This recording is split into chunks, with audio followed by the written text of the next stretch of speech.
This is MJ.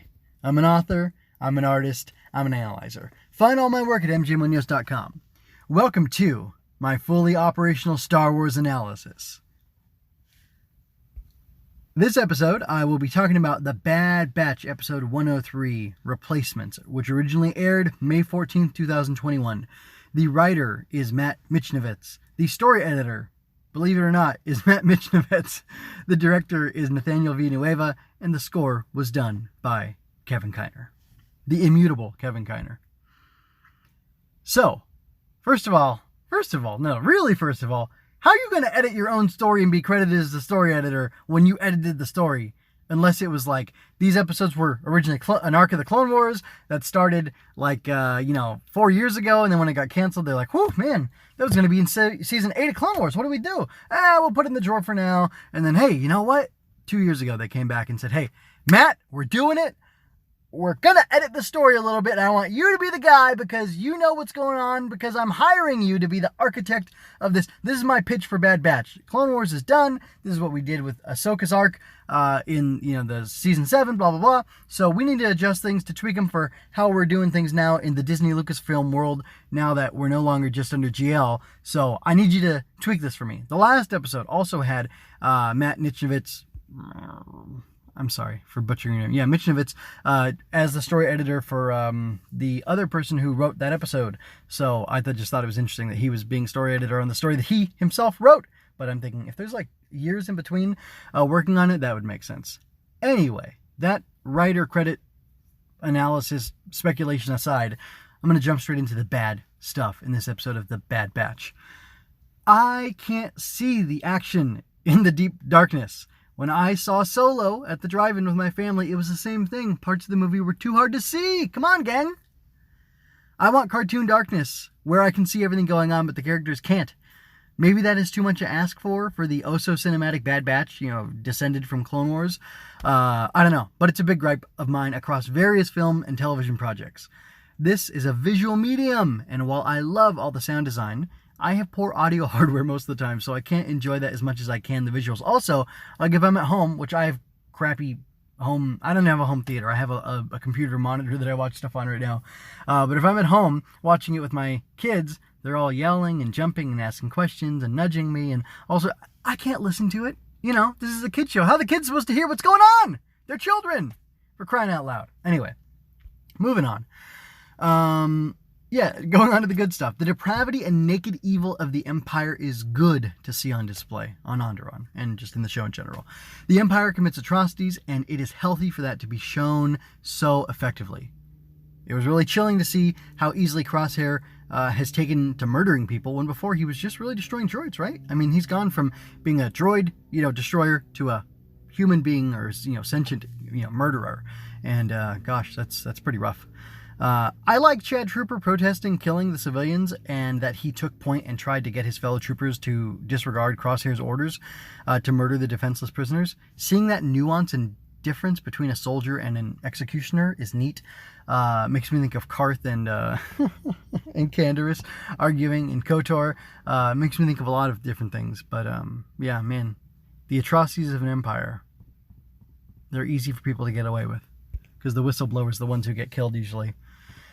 Anyway, getting deep, this is kind of a lot of questions, but it just, I'm bringing up a point to illustrate, what I'm talking about, and the best way I felt was to ask questions about it. So anyway, there we go.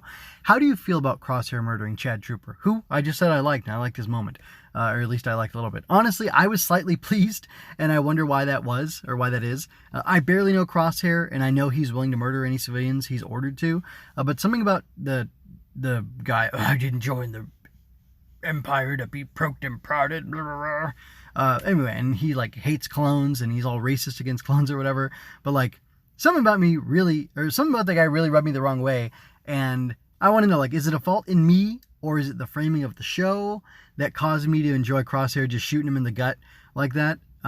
Did you enjoy it? And if so, why? And that's not even my question yet, but I just want to know, because, Star Wars has I believe this is totally accurate. Lindsay Ellis, I think, is a YouTube essayist or whatever. She put together this thing that showed that a lot of the Imperial military stuff was made much like the dogfights were inspired by actual World War II dogfights, or at least, test dogfights or whatever, because I don't know if they were sticking cameras on successful pilots' planes or whatever. Anyway, much like the X-Wing, or the combat in Star Wars is based on that old World War II footage, there's also World War II era propaganda footage from the Nazis or the Third Reich or whatever, where they show off their, fascist majesty, and like a lot of the Imperial stuff takes from that. And I don't remember if her question was, or if the point of her essay was, does Star Wars do fascism too well? Or if it was like a real deep...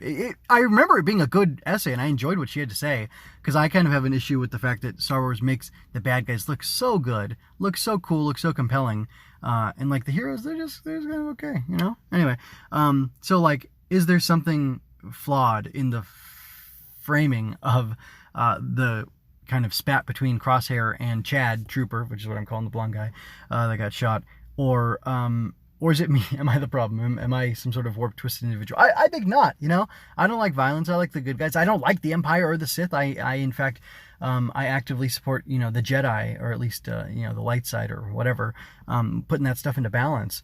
But it has to be done in the right way. And I hold my good guys to very good, or to very high standards and morals. But I don't mind. I mean, bad guys are supposed to be bad. They're supposed to be villainous. But I personally enjoyed, I think, because Chad Trooper was such a jerk to Crosshair, seeing him kill him. So, but they're both bad guys, right? Except for Chad was kind of heroic there. So, I don't know. I feel kind of conflicted there. Moving on to speculation, I believe that Crosshair's inhibitor chip has been removed to make him a fully operational killing machine, because Rampart wants to test this process of having the clones train their own replacements. I think Tarkin approved having Crosshair's chip removed so it would stop inhibiting him, so it could be seen just how effective he could be without it. All right, moving on to the question and wrapping up this analysis of Bad Batch Episode 3. Should Crosshair be redeemed? Can he? So those are the questions. Here's the setup. Hunter regrets leaving Crosshair behind. Omega says that he should be forgiven because of the effects of the inhibitor chip, and that the squad should try to rescue him. Given that we have seen Crosshair murder someone heroic, being Chad Trooper, in cold blood, and ordered the murder of civilians, how could he return to the Bad Batch? Is this setting up his heroic sacrifice, or will he be irredeemable? I wonder what they are getting at by setting up this story. And then here's a sub-question that I don't really want to talk about because it seems just too gross, but is Omega part of some weird clone breeding program? Is that why she's a girl? That is ghastly, so I don't think they'll go there at all, especially because she's 11 probably. But, that's what the Kaminoan chat at the end there made me think. Although they said they could retrieve any of the clones, I'm assuming, of Clone Force 99 and use them as test subjects. But, they've got... Here's the thing. They have Crosshair right there. Why can't they get his DNA to make a sample out of him? So, I don't know, man. I don't know. Nasty business. That's what I say. Nasty business. So, that's all of my fully operational Star Wars analysis of the Bad Batch Episode 3. And I'm going to go ahead and get out of here. I'm going to encourage you to check out everything over at mjwindows.com. There's a bunch of other analysis stuff that I do there. You can look up in the podcasts section for that. I talk about tokusatsu, comics, other Star Wars things, Star Wars comics even, over there, and Swing Through Comics. And I have my various tokusatsu shows, kind of all under the umbrella now of Henshin Inspection. Going forward, in the past I had MJ Loves Toku, and Going Ultra is still there, but it's, again, under the umbrella of Henshin Inspection, so you can check that out there. Also, I've got Ava and the Glowbug, Draft 1.5 is up there. I'm going to work on 1.9, probably get that released by this Friday, so by the time the next Bad Batch episode is up and available, if you want to watch or read a children's bedtime story about a little girl overcoming her fear of the shadows and the darkness, you could do that. That kind of sounds like something a Star Wars fan might enjoy. So anyway, with that, I'm going to go ahead and get out of here.